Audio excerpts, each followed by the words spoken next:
Hey, everybody, and welcome to the Blind Ambition with Jack Kelly. It's Rick, and I'm here with Zach Nunn, the CEO and founder of Living Corporate. So, Living Corporate is actually a new media website that focuses on diversity, equity, and inclusion in the workplace. It wants to center and amplify Black and Brown professionals through narrative storytelling, and it has features in multiple publications, including Forbes and Fortune, hundreds of published media pieces, podcasts, video blogs, truly everything in a comprehensive network. So thanks for coming on the show, Zach. Hey, it's a pleasure to be here. I appreciate y'all having me. I want to dig in deeper there and start with Living Corporate. Like, how did you get the idea to create this network? Yeah, so the thing about it is that like it came from just my own life, my own experience. So background on me, both my parents, both sets of my parents grew up and were from Mississippi. So both sets of my grandparents, my grandfathers, did not finish uh, public education, right? So they got one of them finished like elementary school, the other one got to middle school. They were sharecropping, picking cotton, working, and so when I finally got up to like when it was time for me to go to school, I'd lived up to the point where on my mom's side of the family, I was the first man to start and graduate from a 4-year university. And then on my dad's side, I was a second generation reader, right? Meaning that my dad taught my grandfather how to read. And still helps my grandfather with a bunch of different things. My uncles and my dad, they help him with, he started real estate, but he still needs help, right? And so I say all that to say, when I graduated from college, University of Houston, go Cougs, I graduated in 3 years, and I didn't have this organic network. I like that little humble break at the end there. Just a little small flex, light flex. So so I graduated, and I was like, super cum laude. Yeah, quickly, no big deal, no big deal. President Medal of Freedom, all that.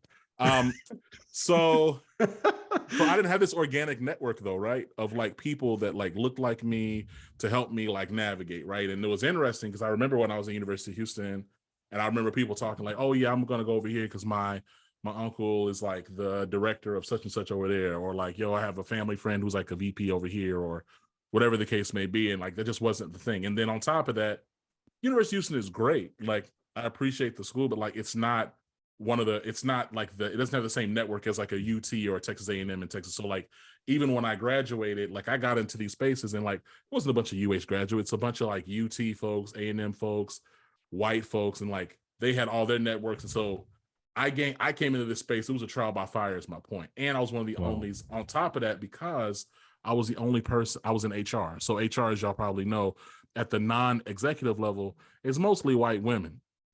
So I'm in these spaces as this 6'2", 280-pound Black guy, younger, right? So I'm 21.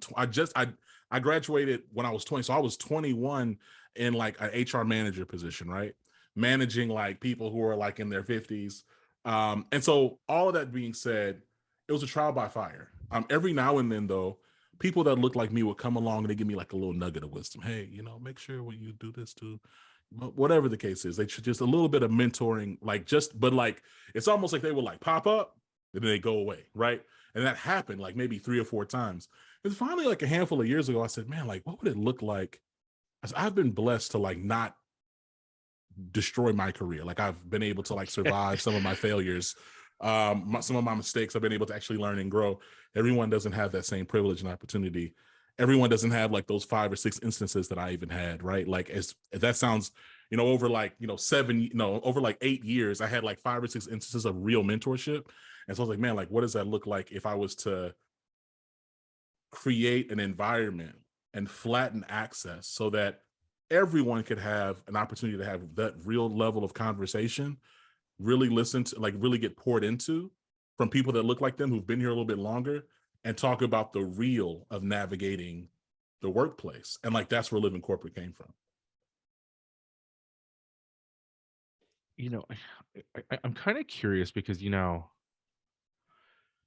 you work in the diversity, equity, inclusion space, right? And there's some people when they hear DEI, they groan because they instinctually think of that as like Oh my gosh, it's gonna be like excuse me, like an awkward workplace like seminar that I have to go to that's like a checkbox, Yeah. or maybe you're white and they're like, oh man, they're just gonna make me feel bad. And Yeah. like how do I navigate that, like being uncomfortable in a place where I should have my like shit together.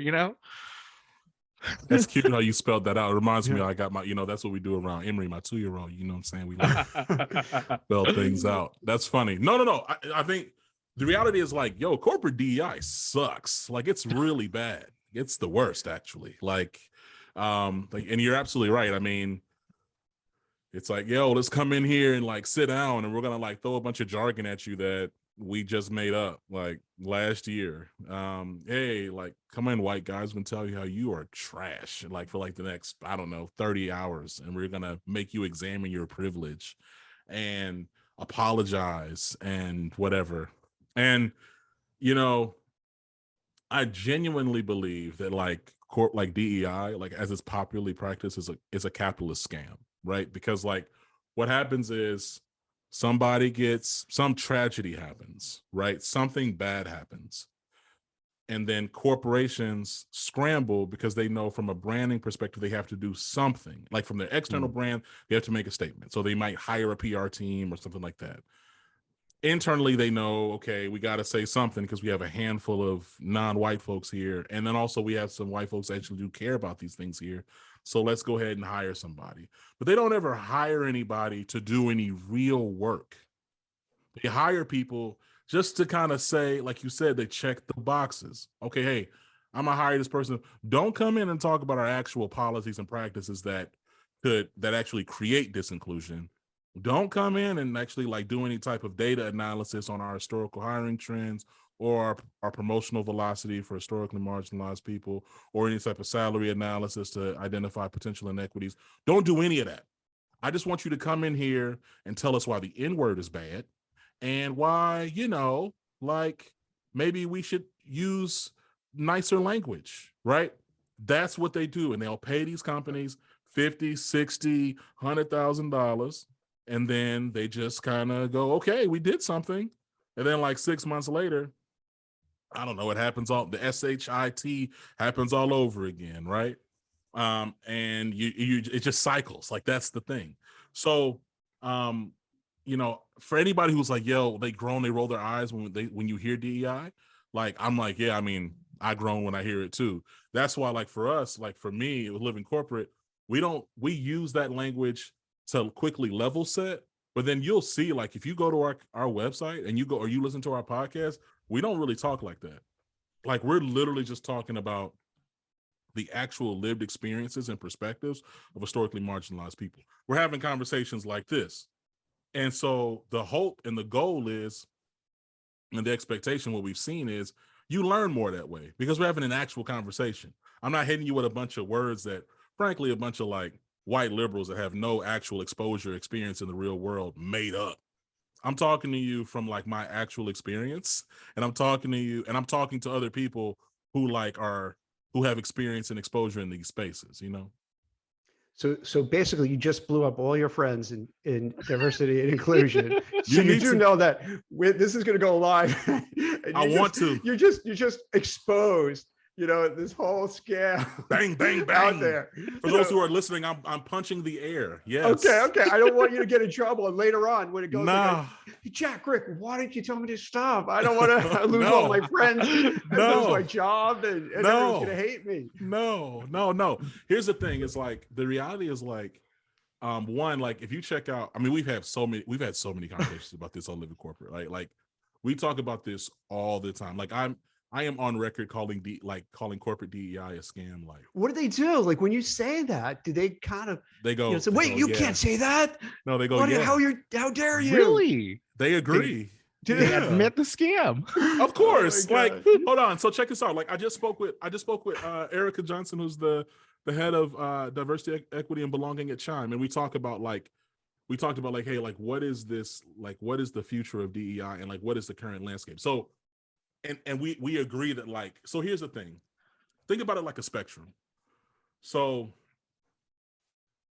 DEI exists as this mechanism to, it's really as a sub function of HR to mitigate litigious risk. Like that's the real function of your DEI programs. It's to monitor and mitigate risk.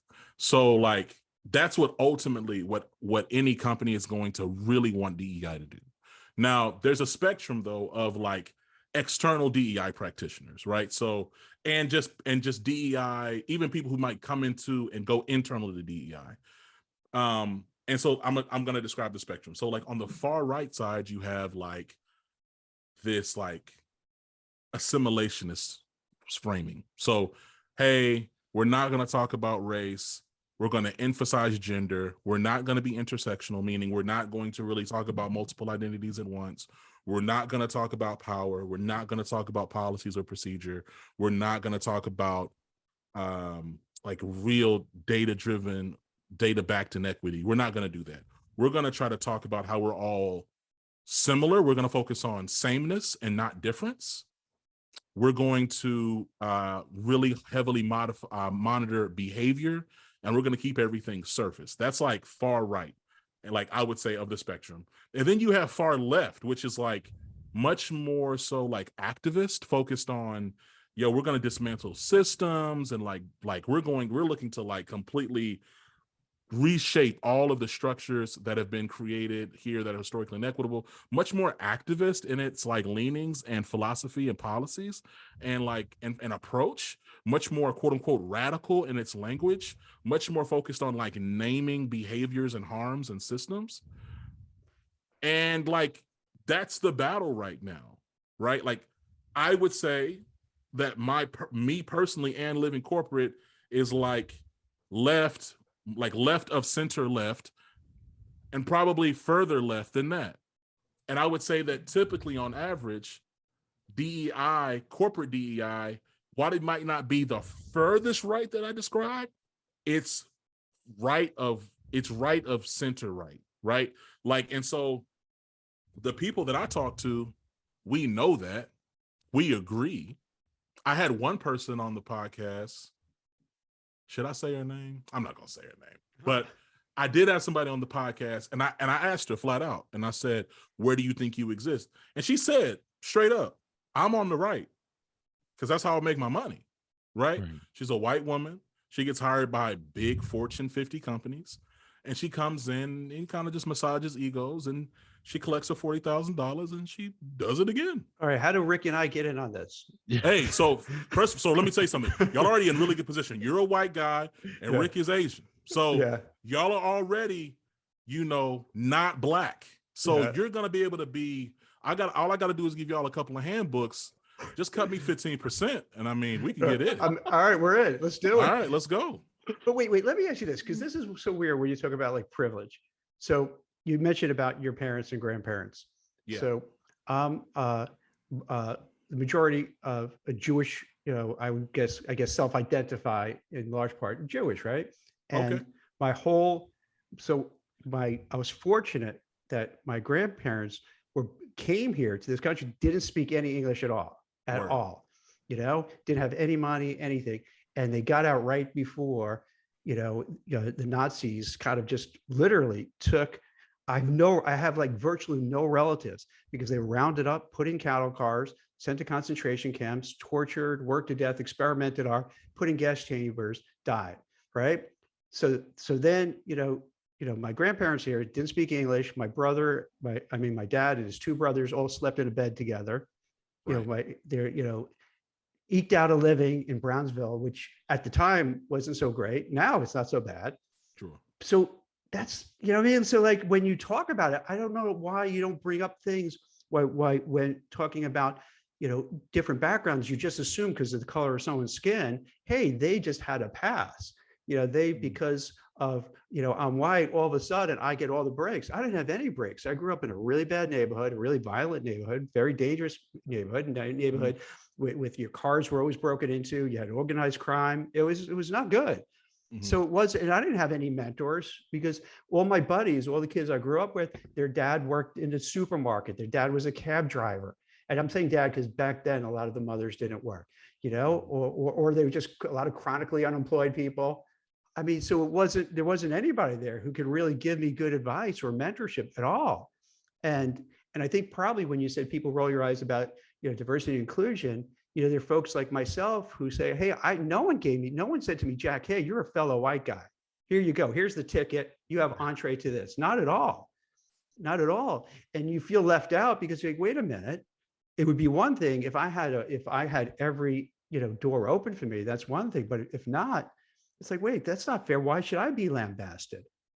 Yeah, I mean, I think so. I think this like it's like a really like common like complaint or like critique when you talk about privilege, and I think simply put, one, of course, their family history is it's awful, it's terrible, and there's no there's no but or caveat to that. Yeah.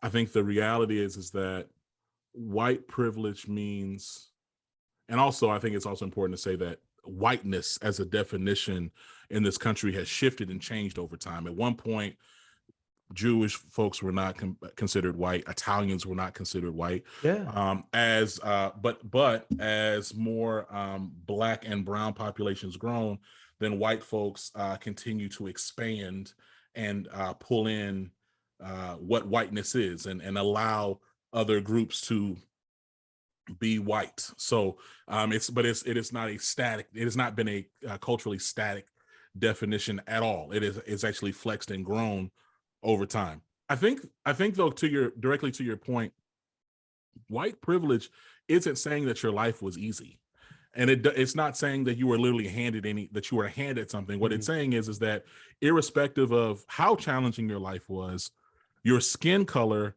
was not an additional challenge. So when you speak to, okay, you're a white man, again, you just say you self-identify, you as you are Jewish, you are right.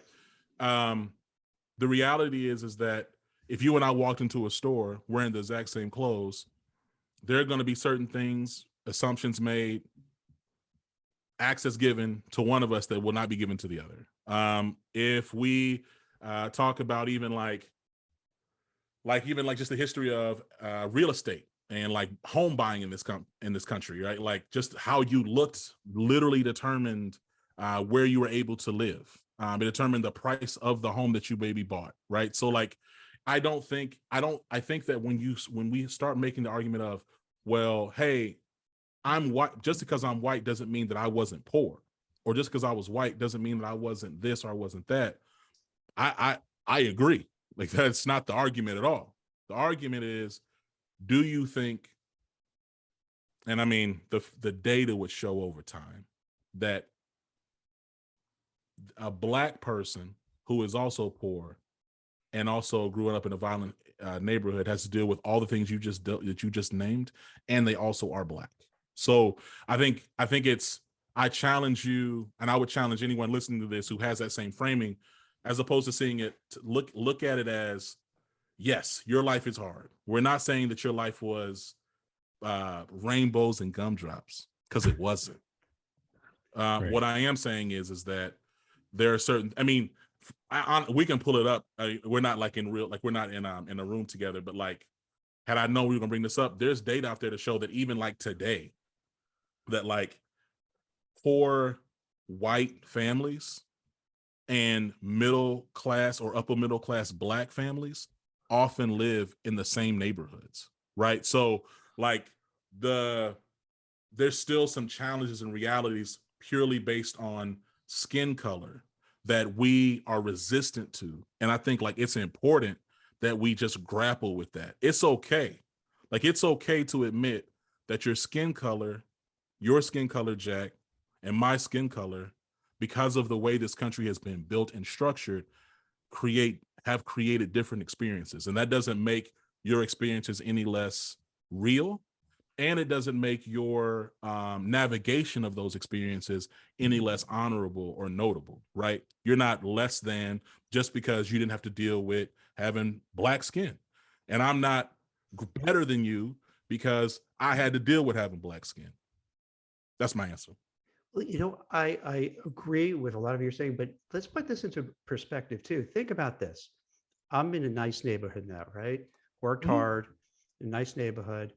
And if you look at the graduating class of the high school, let's say, we have, it's predominantly white, but you have a lot of Indians, a lot of Black, Hispanic, across the board, but predominantly, let's say, white. And the people who are getting the scholarships to the top schools tend to be people of color, much more so than the white people, without a doubt. Give you another example. My brother-in-law, or I guess really my nephew, I guess. What's it when you're, I don't know, sometimes we're not sure which relation. I'd be saying in-laws. All right, yeah, one of these. So Kasim, he and I, he was working with me in my office, recruiting, and we would go to a bodega in New York, and he would get certain treatment and say, hey, this guy's an asshole because he's treating me a certain way and he's prejudiced. I'll get the same guy treat me like an asshole, but I realize he's not doing it because I'm white or I'm whatever. It's just because he's the jerk and he's going to do the same thing to other people. And I think what happens as a society, and this is why I'm really glad we could have this conversation. I think a lot of times what happens, it kind of gets mixed and you're not sure, is it because of the color of my skin, or is it just that person's just a jerk and they're going to be a jerk to whoever they're dealing with. Some people are just rude. Some people are just rude. But I guess going back to something you said at the top. Yeah. So what are you alluding to with the first statement? You're saying that you think that Black people have like some type of privilege, they get more scholarships than white people? Do. Absolutely. Okay, that's not factual. So you should study, because like that's not true. Well, think about it, because every company, right? You need a certain, there's trying to have diversity in the workforce, and if you may have two people of similar skills, oftentimes they'll hire a person who fits the bill that they say, hey, we have to give that person a job. It just happens. Jack, who told you that? I've seen it for the last 20 something years with my own eyeballs. What data says that's not accurate though? I see it all the time. Give you an example. Pause. Jack, that's factually not true, because the data shows over time, Black representation across the board continues to go down in critical leadership positions across every company. White leadership, if you look at huge company reports like PricewaterhouseCoopers, they drop their diversity and inclusion report every single year. Every year, their Black representation their Black and Latinx representation has either stagnated or dropped. So what do you think it is? I'm not saying that accusatory. I'm just curious, like why? I guess this is actually like really cool, and I'm gonna tell you why it's cool. Right. Because like this is a great case study of like what happens. So like, Jack, you're coming in speaking anecdotally, you're using anecdotal data to speak factually about the world around you. And you just claimed that Black people in this era, Black and brown people in this era, have some sort of like advanced privilege when it comes to hiring. But you're talking to somebody who's an HR business partner, a diversity, equity, and inclusion consultant, and a change management consultant. You're also talking to somebody that like is responsible for and analyzes organizational data for tons of companies. So I actually see the data. And so it's not, I see it all the time, or like it's part of my job. I have to actually study hiring trends and representation across the board. And so like, I would really challenge like. So let's go, I defer to you. So you're the expert in there. No. Yeah. I would just add, but I'm not talking, we don't have to debate the veracity of the facts, because like we can Google that. What I'm saying is like, ask yourself, I would really ask yourself, like, what is it that has you hold these beliefs? Because like, as we look at the data, like as we really look at the data, talent, like non-white people are not getting in these jobs. And I've been in these hiring rooms. I've been in the rooms as well as I've had conversations with these executives. We'll be like, there's not like, oh, well, here's Bob and here's Jamal, and they both have the exact same skill set, but Jamal's Black, so we're going to hire Jamal. There are no hiring quotas, quote unquote. Now there are points of incentive, and they have goals. People stay to miss those goals all the time. So I want us to be careful about, like, I understand there's some perceptions out there, but like that's just not like we have to be. I think we have to be fact driven. So like if we have some reports or you have some statistics, let's pull on them. But let me say what I see in 25 years of recruiting. I will hear where hiring managers and HR professionals would say, "Hey, Jack, here's what we need, and we want," and then they'll fill it. It could be we need a woman, we need Asian women, we need this. And so when I say anecdotally, it is anecdotally. I agree with you. But when, as a recruiter, when you see when they're saying, "Here's who we want," and I understand why they want that. They want to have a more diverse workforce. Completely makes sense.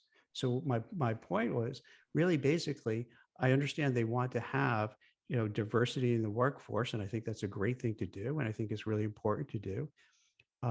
And they'll say, "Hey, this is the type of person we would like you to come up with. We want the person to have the skills and the background and experience and so forth, but we would, prefer to have that if you could find that."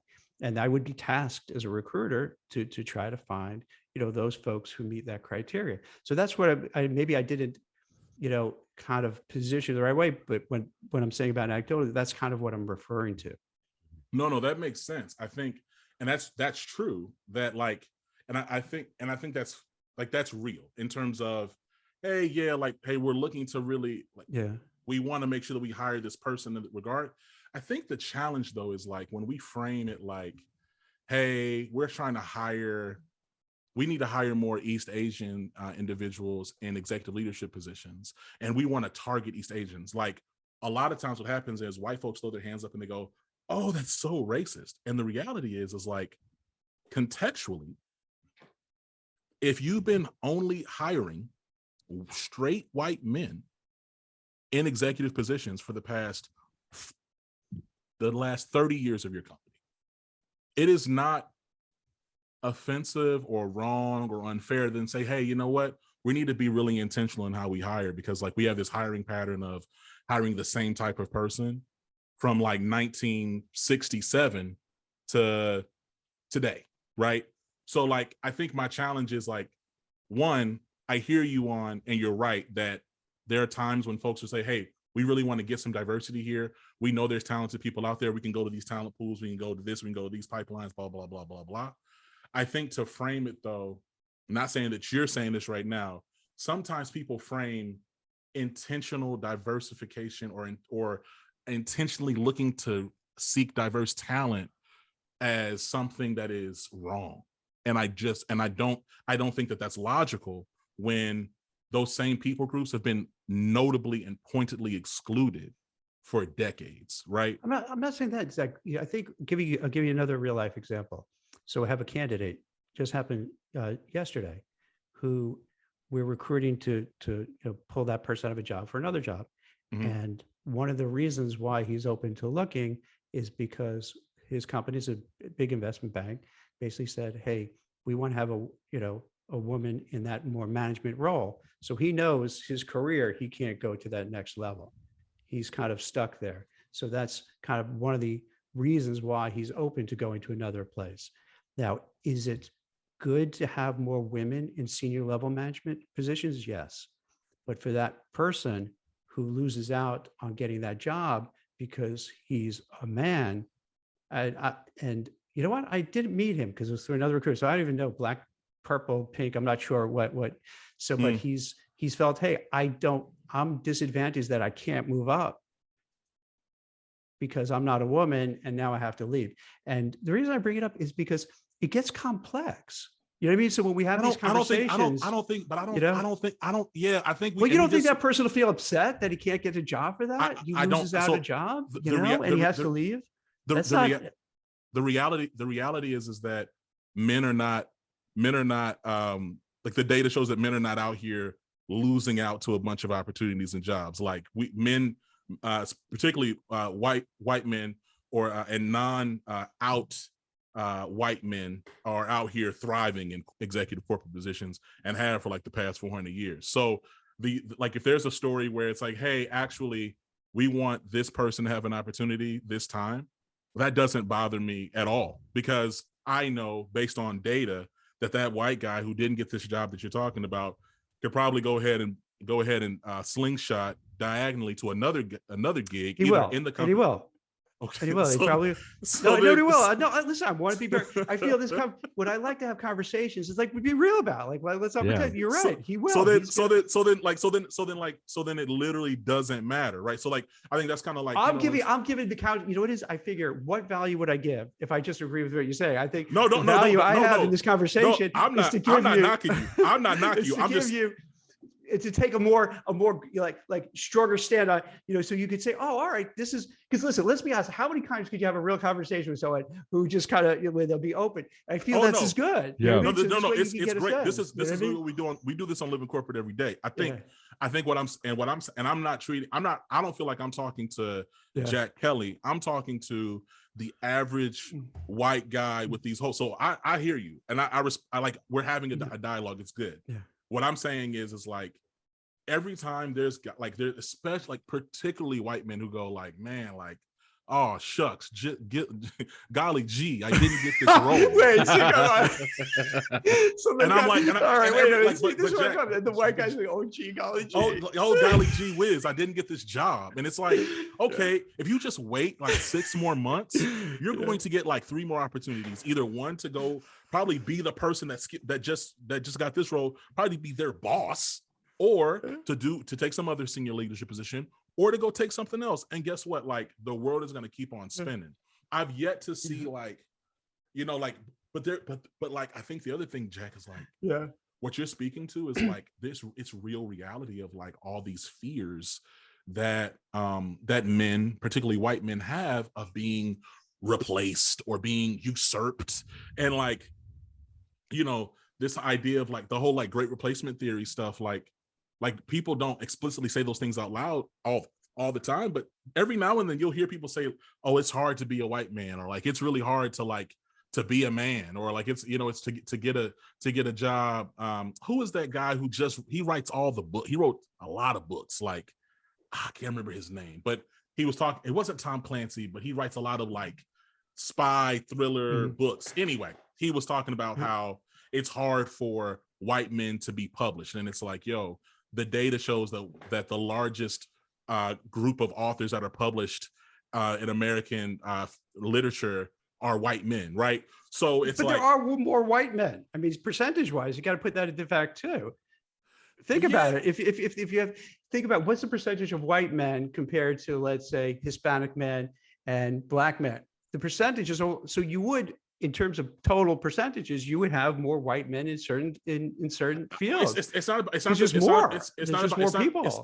about them not being more. Like I fully expect this America was founded and created to support and for white men to thrive. So like I'm not ever expecting that white men are not going to be like the majority of a space. But when I say percent, I'm talking like, when you look Google right now, how many CEOs are white men? It's not like it's nearly all. Pretty much all of them. Yeah. Right. Yeah, okay. Pretty much all. So white men are a majority in this country. They're not a super majority. They don't represent 90% of America. So yeah, like I don't think that like I don't believe that that all the CEOs. I mean, we can look it up right now. I'm Googling real time. Here we go. How many CEOs are white? Can I guess before you do it? I bet I'd say 90%. Right. All right, Rick, what's your number? Plus, like, is this Price of Right rules? Yeah. Like, it have to be like near like 95 almost, right? All right, here we go. So you said 90. Yes. Yeah. Rick said like 95. Right. Okay, great. So, Rick, if you had said white, you would be right at 95, but Jack is right. It's 90%. It's like nearly 90%. That's good. But here's the thing. White men aren't 90% of any are not 90%. That's not 90. So that's my whole point. What is the percentage? What is it? Do you know offhand? I don't. I gotta pull up. I have my census data in my other pants. But here's the thing, is like I think there's a quote out there. It's like, when you've been privileged your whole life, equality starts to feel like oppression, right? We're not at equality, to be clear. We're not even close. but we're kind of starting slowly to kind of sort of lean over there.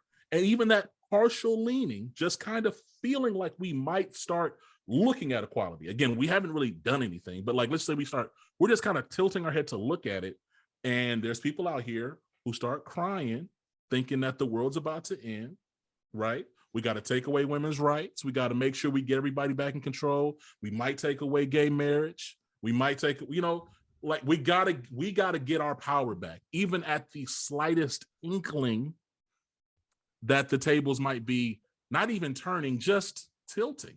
And I think and that's like that when I talk about when we talk about diversity, equity, inclusion, when we talk about the conversation we're having to live in corporate, it's about those realities, because all of these things, Jack, that you're verbalizing out loud, like these are sentiments and frustrations and tensions that white folks hold every day, and they go into their workplaces dealing with people that don't look like them, and then they can't even fathom that they might be delivering an experience to the people that they manage that's less than ideal. But I'm gonna tell you, I find it hard to believe that one can feel those things and really have all these things like bubbling inside of them, and then go into a workplace and not behave in a way that might not always be equitable, right?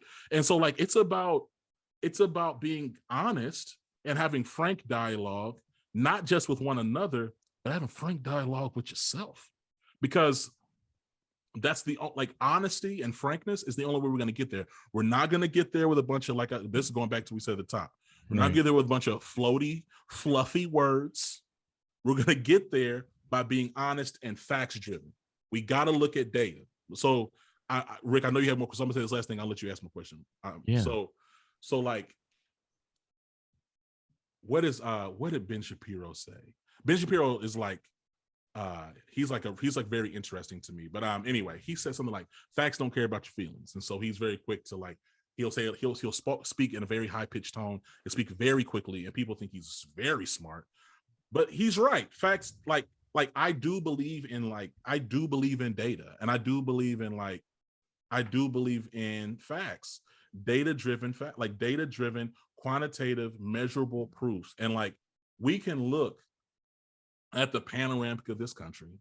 We can look at all the legislation from when slaves first got here in 1619, hell, before that, when folks first got here in that 1607, all the way to 2022, and we can see patterns of disinclusion, legislative structures to block and halt progress.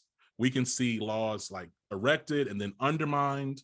We can see amendments that were stood up and then that continue to drive certain inequities with the 13th Amendment. We have all types of actual historical data.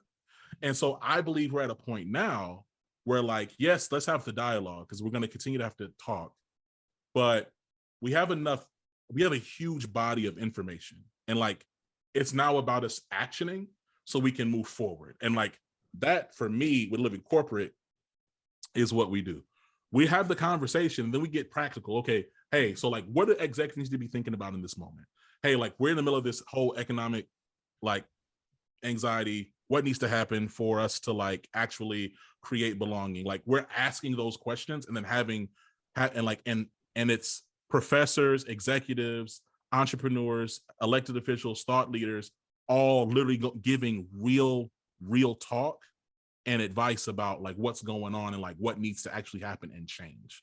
I think sometimes we do this thing where we do this odd dance where it's two people come in a room and it's oh, they're different, but they're equal. And it's no, one person is right here and one person is wrong. The person who's over here upholding racist, patriarchal, misogynistic views is wrong.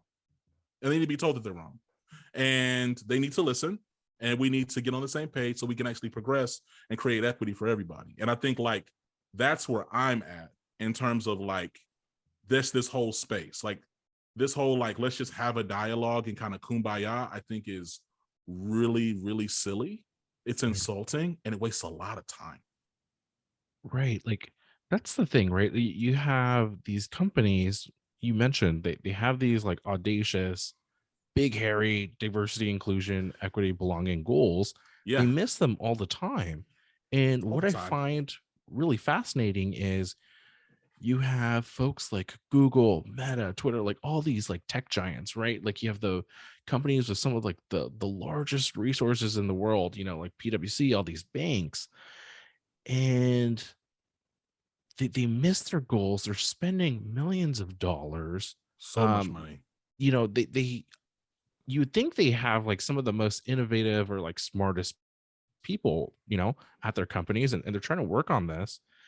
Why do you think that even these folks with basically unlimited resources Yeah. or, you know, unlimited brain resources, talent even, Yeah. they can't seem to crack this code, right? Like they still seem to miss or stay even, and even when they stay even, they call it a win, which is, you know, like they're changing the rules like halfway through, and They do. They stay how even does and call that, it a win. It's true. yeah, how does that happen? Rick, you got to quote yourself on that. They do stay even and call it a win. Like that happens a lot. Like I said Right, earlier, it happens a lot. Like literally, like that's what. So Jack, earlier when I was, Yeah. I'll email y'all the link. Like, but it's literally Please. every year, PwC they drop their inclusion report, and so they had this they talk about all their. First of all, they hide a lot of data, but like even the data that they show, it's like, oh, okay. Last year, black employees made up 1.9% of your leadership team. This year, black employees make up 1.9% of your leadership team. Right? All right. And they go, yeah. Way to go backwards. Yeah. Nice. And it's Nailed like, it. And it's like in real life, is that what you do? Like when you get in your car, you don't go, all right, 0 miles an hour. Like, no, we got to move. We actually have to move forward, guys. You know what this sounds like, Zach, Rick? It sounds like when, you know, you have John Kerry, who's like fighting for, you know, climate change, but yet he goes in his private jet all over the world. It's like, well, that's how is that? That doesn't make sense. The hypocrisy. I mean, speaking of which, I remember. Rick, I'm gonna get back to your question, but like Rick, to your point, I remember there was this guy, and he was at Davos, and I don't know if he was there in person or virtually, but he got on stage and he was like, "This is like the biggest hypocrisy. Like all of you talk about climate change, all of you guys flew here in your indivial private jets." Yes, I know. I don't know the guy. I know who you're talking about. Yeah, you know what I'm talking about. He called him out, and it was phenomenal. I was like, exactly. It's like the amount of waste. Like it's you and your 3 people flew in this big ass jet to come to this conference to talk about the things that we already know. Like, what are we doing? Yeah. So, right. But going back to your question. So Ricky, I'm gonna challenge your premise. You said, okay, why haven't they been able to crack this code? And like, see, I don't think that I don't believe they want to crack the code. And like, I believe that's the insight there. Well, here's the thing: is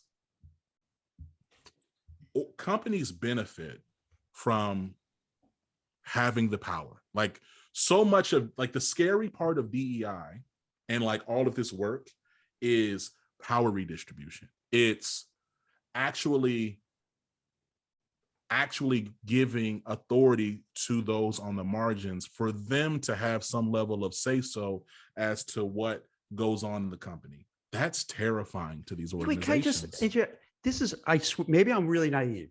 Go ahead. If I was the CEO of a big company, I couldn't care less who that person was, because I just want the best person for the job to make the company work well. So why would they care? And again, this could be really naive. Like, no, it's not naive. It's a good question. Like, why would, if I was CEO, I couldn't care if you're pink with purple polka dots, and like, who cares if you're like that guy who's the best sales guy? Jack, you got you're hired. Jack, you got to ask all these companies that go through these class action lawsuits every year, and these and $500 million in EEOC settlements just a couple years ago. Why would they do it? Doesn't make sense. Man, I'm not white. I don't know. I've never been in that kind of power before. I have no idea. I'm not there either. Well, here's the thing, though. Here's the thing. It's about control, and like it's not. I don't think that it's the CEO literally going, I don't want that guy. I don't want this person. Hire this person, fire this guy. I don't think that's the case. I believe that there's a bunch of systems in place that are inequitable, and they compound upon each other, which then creates disparate impact. So, when you talk about like, your performance management process, your hiring process, your complaints and escalation process, your career laddering process, and your promotions process. Like all those different things, they all have inequities in them. They do. Like, and there's plenty of studies about it. And so then what happens is they compound over time. All of them, they come together to compound over time. And what happens is that people that are not within like this very specific space, typically again, straight white men, some white women, if you're not in that if you're not in those demos, you get left out, right? Like even now, like you can look into your point around like, well, why would they not want to do this, or why would they? Like there's companies right now, like there's companies right now in the banking industry and the tech industry whose shareholders want them and their board of directors want them to do culture audits, and they're being loudly resistant against those audits because they don't want, not only do they not want to share power and like this whole dynamic of like, we don't want to change our company, but also they know it's bad and they don't want to get sued. Right. And so like, so Rick, going back to what you're saying, it's not like people are working diligently, they just can't figure it out. It's, hey, look, there's only so much of this we're going to do. Last thing I'll say on this one, as we continue forward, is when I worked at PricewaterhouseCoopers, I built some analytic tools, and we wanted to test it. We wanted to test the tools, and the analytics tools were really about, hey, I'm going to take in your data, we're going to analyze the data, okay, Right, and we're going to call out, identify some funky areas, but it's a risk mitigation exercise because we're going to give you the data. It's not like we're going to give it, I'm gonna go give it to Blind. I'm gonna give it back to you, right? So here you go, and then we can analyze it together. And because we want to sell this in the market, we want to sell it, but let's test it on ourselves first. Okay, our own HR department was like, hey, I'm not giving you all the data. Right? okay. I'm not giving. Hey, I'm not. And I said, well, what do you think I'm going to do? And they said, well, I just can't give it to you. My boss went to a white man, by the way. Shout out. Come on, Jack. I see you. My boss, a white guy, went to bat for me. He was like, hey, I know Zach asked. Look, I'm Big Chief. I'm asking. Give it to me. They said no. They gave me like a couple things. Yeah. Then they gave me some other stuff, but they scrambled it all up. It was wrong. Like you could tell they had like went in there and just did a bunch of random stuff. Right. And so my point is like, so much of it is fear driven. It's change resistant. It's and it's about, we don't want to look bad. We don't want to be shamed, because we know if we do this culture audit at this bank that's been around for 300 years, that there's going to be some stuff. We see what's going on at Wells Fargo, right? So like, and so my thing is like, I don't believe that these companies really want to change, because Rick, you and I have seen, Jack, we've all seen companies when they really want to do something, it's like they just go, man. They just do it. It just happens. Right. And so this is honestly like not that different. It feels different because it's so people oriented, but ultimately, like, look, if you really wanted to like create equity, you could create some programs, you would cut some checks, you'd right size salary. Like, it's not hard. It's not hard. You'd share the data, whatever. Like, they just don't want to. Right. It reminds me of this saying, right? There's this thing, it's like a rule of thumb. It's called Hanlon's razor, right? Where it's like, never attribute to malice what can just be adequately described by like stupidity. Yes. And like, yeah, maybe some of these like companies are just, like they don't probably wake up every day and say like, how can I screw Rick and people like him? Yeah. They just probably do some stupid things. They're just, it compounds over time, right? It compounds. So that's absolutely right. It's a combination of, and that's something I've been learning over the past handful of years, is like, there's bias and stuff in there. Right. There's a lot of organizations out there that are truly just incompetent. And I didn't appreciate, and Rick, I guess kind of go earlier to your point around, hey, some people are just jerks. Like, I didn't realize, like, no, some of y'all are just straight up incompetent, because like I've been in situations where like I've gone through something and like I have a white colleague and I'll be like, hey, can you go talk to so-and-so? Yeah. And they come back with the exact same experience. I'm like, oh, okay, well, You just like that. okay. You just don't know how to do your job well. You just suck at your job. Right. And we all know folks like that, right? Like, yeah. Sadly. There's a lot of them. Jack, There's a lot of, I say frankly, there's more of that, people who are incompetent. There's a Peter principle. Yeah, Throw in another one. That too. Yeah. Right. It's true. I feel like the average, like if you were to take, like, let's say you take all the performers, like, and like you were to take the average, I feel like the average has to be like a C-. Like, it's not right. So like that's why like the C+ B- folk, those are like superstars. And it's like, you're okay. Right. And the true like A talent, they typically don't even say, they go and they build blind or they go do something else, right? Like they do things, right? So oh man. Now, Rick, I'm just curious. So how do you fit into this? How do you feel? Like how, being a good looking Asian guy, Rick is, I want to pause and acknowledge that Rick is very good looking and he's charming and very pleasant to work with. And I've told him that several times.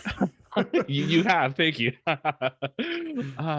Like that's the thing, right? Like we see these conversations unfold all the time on Blind, right? Because it is anonymous and you can, we us three, we're having the hard conversations literally face to face, right? Mm-hmm. We're on a Zoom right now. We can like grapple with our privileges, and there's a lot of folks that just don't feel comfortable doing that, whether it's because they don't want to, like that's probably the bulk of it, right? And they go in a place on Blind and it's anonymous and they have these conversations and you can kind of see them like grapple with it almost in real time, right? And I do that often every day, right? Where I figure out, right? Like it goes back to what Zach says, right? Where, oh, there's certain issues in certain situations where, oh, I know my like skin color or how I look, right? Or who I am factors into it. And it's something that you just have to like, it's unfortunate, but you have to like bear through, right? For that moment. And like, we'll get to that later, right? And that's like, you have like these like, oh, well, we'll get to that later, right? Over time. And it like wears you down, right? And I see it on Blind. I see it with my own life where I think like, oh gosh, like there's this moment where you just have to have this kind of like intellectual honesty, right? And figure out like what's going on here, right? And I struggle with it every single day. And it's neither good or bad. It's just something that you just have to continually working through. And I think quite a lot of folks that are looking for that magic pill, right? Even I just mentioned like, oh, like maybe there's a code to crack, right? Like that premise of like, oh, all these smart companies, all these rich companies, right? They haven't cracked it, but maybe there is no code to crack. Maybe it's something that you just have to like continually work through to become a better person, right? And it may be a fallacy that I expect that, oh, one day I'll achieve it, or if I just do these things, or if you just have this program or these workshops. Yeah. Right. I cut you. I'm sorry, I cut you off. Please go ahead. No, please. Right. It's just one of those things where you just like, I think I think you're right though. Like we treat it like it's a destination and it's not. Right. And we also have relative privilege, right? So I'm a cishet Black man. So there are going to be advantages that I have in this world that are just not going to, that certainly a queer person of color is not going to have. And certainly like, or a queer or trans or non-binary person is just not going to have. And like, for me, I know like I have to continue as I think about where my points of relative privilege are and where I have more power than someone else. Then it's like I'm constantly just having to examine like, okay, what does it look like for me to share power here? What does it like me to like create space and maybe even step out of the limelight, decenter myself in the name of helping this person, or like just not being about me, right? And like, and that's a whole life journey that like we all go on. And I also think that like it is tough. It's tough. Like, it's tough being on the margins. And like, we all have things, again, that we're like on the margins about. I would say specifically in this country, like the main folks that are impacted are folks that cannot assimilate, right? Like, and those, again, like Black and brown folks, right? Like, like Rick, you and I, we walk down the street, and there's going to be things that are going to be said to us, right? Like, there's going to be like, we're going to face certain exclusionary things. There'll be assumptions made about us. Jack, there's be assumptions made about you. Like, and so like, it's part of, and I think for me, it's being honest about, hey, like, these are realities. And just grappling and trying to figure out, okay, well, what can I do to lift the person next to me and leverage my privilege? Like I said, for me, I know for a fact, again, that I'm a Black man, so I participate in the patriarchy. I don't participate in patriarchy in the same degree as other men, because I am still Black, but I'm still a man. So like, I'm going to have certain benefits that even white women don't have. So what does it look like for me to be thoughtful of that and help and speak up and leverage my time and my space and my talents and my gifts to help them? Again, I am not trans. I am not queer. What does it look like for me to cede space and listen, right? Like, I'm not going to sit back and tell a queer person how easy they have it, or how great their life is, or how my life is just as bad. Like, I'm going to just shut up, and listen. And I think that, like, and it's humbling. It's a humble way to like just navigate. But for me, and like the circles that I engage, to practice that, it's like way, for me anyway, it's a much more fulfilling way to navigate and live in the world. I think that's a great way to really end it there, right? And just have that, invite all our listeners and folks that are out there just to try to be a better person and kind of think about these things, right? And I think it's a worthwhile mission just to have. Thank you, Zach. No, thank y'all both for having me. This has been a dope conversation. I appreciate y'all. See, I love this kind of stuff, because if people do that more often, how great would that be? Great. Where you could talk, because you turn on cable TV, right? News, and everybody's in their boxes yelling at each other. No one's listening to each other. And how much better is it just to talk? Even if you disagree with people, yeah, you can talk, you disagree, you hear how others think. I mean, this is what's cool about doing these kind of podcasts, 100%. That's super toxic. Like, yeah, I'm happy. The whole, like, just we're talking at each other, over each other, and not with one another. So look, I appreciate it. I hope y'all can come. Y'all slide by Living Corporate sometime. I know Living Corporate and Blind got some stuff cooking up. For those who don't see, I'm bobbing my shoulders up and down in excitement. So wait, that means something's going. What's the news? What's going on? I mean, we can talk a little bit about it. There's a little stage. Yeah. So here's the thing. Like, first of all, like, Rick knows and Kim knows, like, I love Blind. Like, I've been like a huge fan of Blind for some years now, and like Kim and I have been talking. We talked, like, we connected. It feels like it was just yesterday, but I think it was like 3-4 years ago. It was a while ago. Yeah. And I just always been like really invigorated by Blind's like radical transparency. And frankly, the reason I'm even here is because Blind really takes the voice of the employee really serious. Like, they are not some amplifier for billion-dollar corporations that don't need any help. And so, like, I love that about Blind. And so we've been working together, Living Corporate. We're developing and have stood up a data and analytics arm.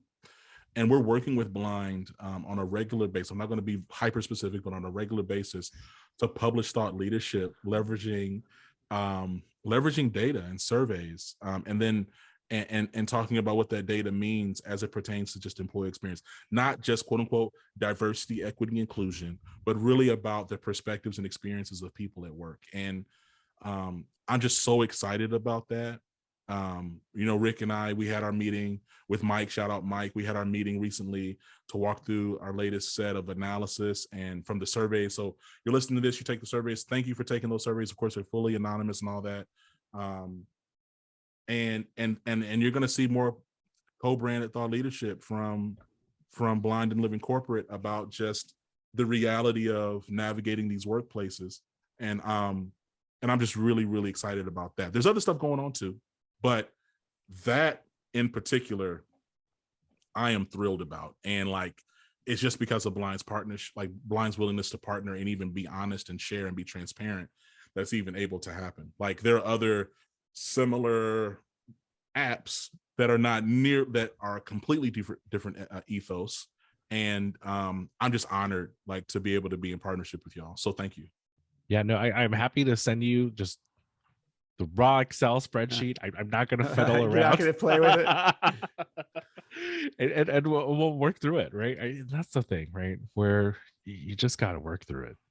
Does Zach have to, when he signs off, put his total compensation and that? And then wait, what are the peanuts? What's the peanuts, like the actual peanuts, icon emoji? Is that like you're not making a lot? That's peanuts. Peanuts is when you're not making it. Yeah, you're paying, they you peanuts. think they're not making it. So like 500,000 peanuts. No, yeah, exactly. You see that all the time. Yo, we got to come back and talk about because the tech. I want like tech are some of the most. Man, we're ending the show. We'll talk later. But the delusion though, right. Of some of these tech employees, like, man, I'm only making like $300,000 base with like they get mocked 40% bonus. It's like, Zach, and they get mocked, man. It's like, I don't know if you've noticed, like people have amped up kind of like the attacking each other. Yeah, if you're making like 100,000, it's like, oh my god, get off the site. You're poor. It's just poverty. Yeah. They'll be like, I'm 23, 175 base. Am I underpaid? No, no, not at all. And that's not to say you're overpaid. It's just what you're is. Okay, Zach, you got to come back and we'll talk about this, because I tell Rick we got to talk more about that kind of stuff, because that stuff is so crazy. It's so nuts, like the attitude. But it's funny. It's hilarious. Gen Xers then get on there and like they give everybody a dose of reality. Hey, when I was 23, I was making $35,000. You're doing fine. It's like, oh, that's helpful. Thank you. So, look, y'all, thank you so much. I appreciate it for real. Thank you so much for having me as a guest.